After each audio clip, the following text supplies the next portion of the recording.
प्रिय विद्यार्थियों, मैं पवन कुमार, व्याख्याता संस्कृत, राजकीय उच्च माध्यमिक विद्यालय चांदपुर अलवर, अपने YouTube channel Sanskrit classes Behror में आप सबका स्वागत करता हूं।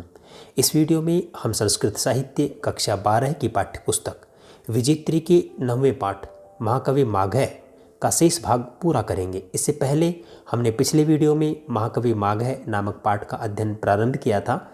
इस वीडियो में हम शेष भाग को पूरा करने के साथ ही अभ्यास प्रश्नों को भी हल सहित देखेंगे। यदि आप चैनल पर पहली बार आए हैं तो संस्कृत अध्ययन के लिए हमारे चैनल को सब्सक्राइब अवश्य कर लें ताकि संस्कृत विषय के नवीनतम वीडियो आप तक आसानी से पहुंच सके। आइए अध्ययन प्रारंभ करते हैं। सबसे पहले हम जिस गद्यांश का अध्ययन करेंगे उसके कठिन शब्दार्थों को देख लें। दृष्टवापी का अर्थ होता है दृष्टि में भी, तेसाम का अर्थ होता है उनके, यह तत्शब्द का षष्ठी बहुवचन रूप है। यावत का अर्थ होता है जब तक, तावत का अर्थ होता है तब तक, भा का अर्थ होता है शोभा या कांति, विततोर्ध्व का अर्थ होता है ऊपर की ओर फैली हुई, रश्मि का अर्थ होता है किरण, रज्जौ का अर्थ होता है रस्सी के, हिमधामनी का अर्थ होता है चंद्रमा, अहि मरुचौ का अर्थ होता है सूर्य के, गिरिही का अर्थ होता है पर्वत, वर्णेंद्र का अर्थ होता है गजराज, अस्तम याति का अर्थ होगा अस्त होते रहने पर, और लीलाम का अर्थ होता है शोभा को, और वहती का अर्थ होता है धारण करता है। आइए अब देखते हैं गद्यांश को।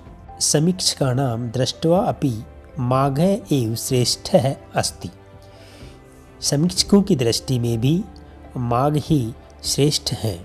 तेषाम् अनुसारेण भारवेः शोभा माघस्य उद्यात पूर्वम इति यावत एव अस्ति। उनके अनुसार भारवी कवि की शोभा महाकवि माघ के उदय होने से पूर्व तक ही है। अतएव उच्यते तावद भा भारवेर भाति यावन माघस्य नवोदय। इसलिए कहा जाता है कि तब तक ही सूर्य की कांति शोभायमान होती है जब तक माघ मास का आगमन नहीं होता। दूसरे पक्ष में इसका अर्थ लगाएंगे, भारवी कवि की कांति तब तक ही सुशोभित होती है जब तक महाकवि माघ का उदय नहीं होता। भाव यह है कि जिस प्रकार से शीतकाल में माघ का महीना सूर्य की कांति को छीन कर देता है, उसी प्रकार से महाकवि माघ के उदय होने के बाद भारवी की कांति क्षीण हो जाती है। इसलिए कहा जाता है तब तक ही महाकवि भारवी की शोभा है जब तक महाकवि माघ का उदय नहीं होता है। माघस्य उपमा वैशिष्टस्य उदाहरणम उदयति विततो ऊर्ध्व रश्मि रजा वही मरुचौ हिमधामनी याति च अस्तम वहति गृह अयम विलंबी घंटा द्वये परिवारित वर्णेंद्र लीलाम। महाकवि माघ की उपमा वैशिष्ट्य का उदाहरण लंबी लंबी तथा ऊपर की ओर रस्सी के समान फैलती हुई किरणों वाली सूर्य के उदय तथा चंद्रमा के अस्त होते रहने पर यह रवित्तक नामक पर्वत नीचे की ओर लटकते हुए 2 घंटाओं से सुसज्जित गजराज के समान शोभा को धारण कर रहा है।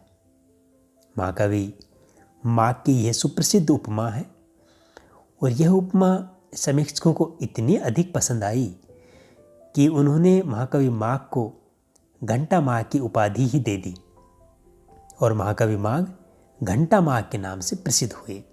इस उपमा को हम ऐसे समझें कि जैसे एक हाथी होता है और हाथी के दोनों तरफ रस्सियों से 2 घंटे लटका दिए जाते हैं और जब वह चलता है तो वह घंटे बजते रहते हैं। इसी प्रकार से महाकवि माघ की प्राकृतिक और तीक्ष्ण बुद्धि देखिए कि उन्होंने रवित्तक पर्वत को हाथी माना और अस्त होते हुए सूर्य एक तरफ और उदय होते हुए चंद्रमा दूसरी तरफ, दोनों तरफ सूर्य और चंद्रमा को दोनों को उस रवित्तक पर्वत के दोनों तरफ लटकते हुए 2 घंटे बताए। और इस तरह से वह रवित्तक पर्वत इस प्रकार से सुशोभित हो रहा है जैसे गजराज के दोनों तरफ 2 घंटे लटक रहे हैं। ऐसी प्राकृतिक और स्वाभाविक उपमाएं वास्तव में बहुत ही दुर्लभ होती हैं। अयम दृष्ट्वा एव माघः घंटा माघः इति नामना प्रसिद्धो अभूत। यह देखकर ही माघ घंटा माघ इस नाम से प्रसिद्ध हुए। यानी कि महाकवि माघ ने सूर्य और चंद्रमा को जो घंटा बता करके उपमा दी है, उस उपमा को देख करके महाकवि माघ घंटा माघ के नाम से प्रसिद्ध हुए। माघस्य अर्थ गौरवस्य सौंदर्यम अपि दृश्यते। महाकवि माघ के अर्थ गौरव का सौंदर्य भी दिखाई देता है।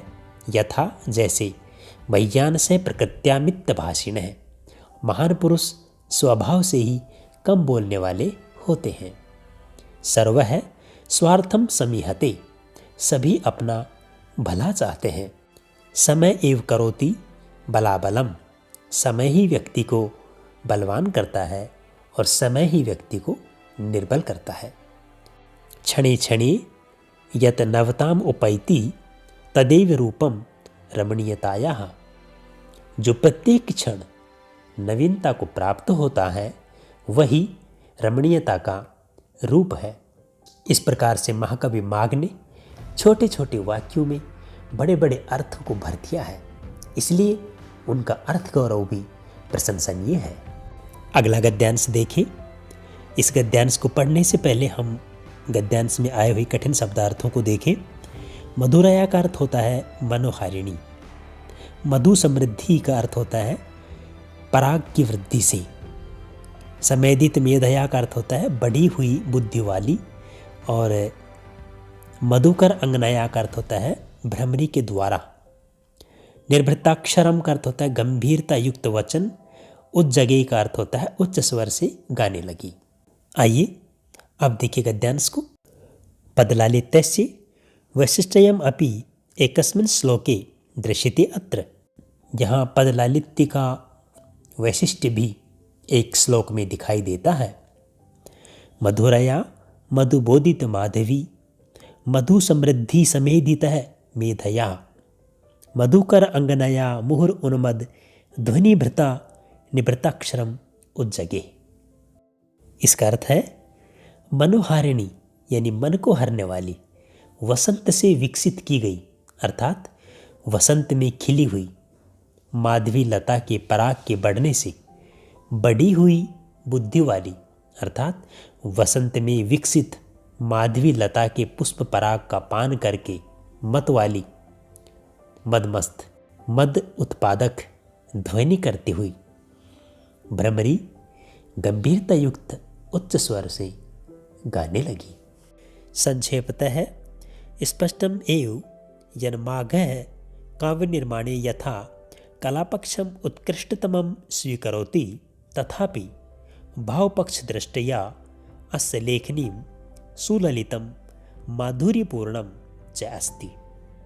संक्षेप में यह स्पष्ट ही है कि महाकवि माघ काव्य निर्माण में जिस प्रकार कलापक्ष को सर्वाधिक उत्कृष्ट स्वीकार करते हैं, उसी प्रकार भावपक्ष की दृष्टि से भी इनकी लेखनी सुललित और माधुर्य से पूर्ण है।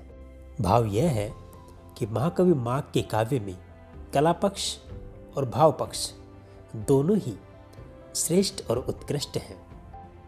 संस्कृत साहित्ये बृहत्त्रयाम् अस्य महाकाव्यस्य गणना क्रियते। संस्कृत साहित्य में बृहत्त्रयी में इस महाकाव्य की गणना की जाती है। हमने पाठ के प्रारंभ में पढ़ा था कि बृहत्त्रयी में 3 प्रसिद्ध महाकाव्यों की गणना की जाती है, जिसमें महाकवि माघ का शिशुपाल वदन भी परिगणित है। सुरभारती समुपासकानां कृते अयम महाकवि माघ परम समादरणीय है। देववाणी संस्कृत के उपासकों के लिए यह महाकवि माघ परम आदर के योग्य है। कहने का भाव यह है कि संस्कृत के सभी विद्वानों के लिए महाकवि माघ परम सम्मान और आदर के योग्य है। इस प्रकार से ये पाठ हमारा समाप्त हुआ। आइए देखें अभ्यास प्रश्नों को। अभ्यास प्रश्नों के अंतर्गत सबसे पहले हम देख रहे हैं वस्तुनिष्ठ प्रश्नों को। पहला प्रश्न है भारवी कवेः रचना अस्ति। भारवी कवि की रचना है। कृतार्जुनीयम, शिशुपाल वधम, नैषधीय चरितम, मेघदूतम। इसका सही उत्तर होगा त्रातर्जुनीयम। मागस्य पितुः नाम आसीत्। माघ के पिता का नाम था सुप्रभदेव है, दत्तक है, भोज है, विक्रम है। इसका सही उत्तर होगा दत्तक है। तीसरा प्रश्न है, माघस्य जीवन व्रतम लिखितम अस्ति। महाकवि माघ का जीवन व्रत लिखा हुआ है। शिशुपाल वधे, मेघदूते, भोज प्रबंधे, त्रातर्जुनीये। इसका सही उत्तर होगा भोज प्रबंधे। चौथा प्रश्न है, माघस्य आश्रयदाता आसीत्। वरमलात है, सुप्रभदेव है, विक्रम है, भोज है। इसका सही उत्तर होगा भोज है। और पांचवा प्रश्न है, शिशुपाल वधे सरगः सन्ति। शिशुपाल वध में सरग हैं। विंशतिः, त्रयः, अष्टादश, षोडश। इसका सही उत्तर होगा विंशति। शिशुपाल वध महाकाव्य में 20 सर्ग हैं। इस प्रकार से ये वस्तुनिष्ठ प्रश्न पूर्ण हुए। आइए देखें अगला प्रश्न। आइए अब देखें लघुत्तरात्मक प्रश्नों को। पहला प्रश्न है, राजस्थानम कीदृशानाम जनानाम भूमि अस्ति। राजस्थान कैसे लोगों की भूमि है? उत्तर होगा वीराणाम, भक्तानाम, विदुषाम, महाकविनाम च भूमि अस्ति।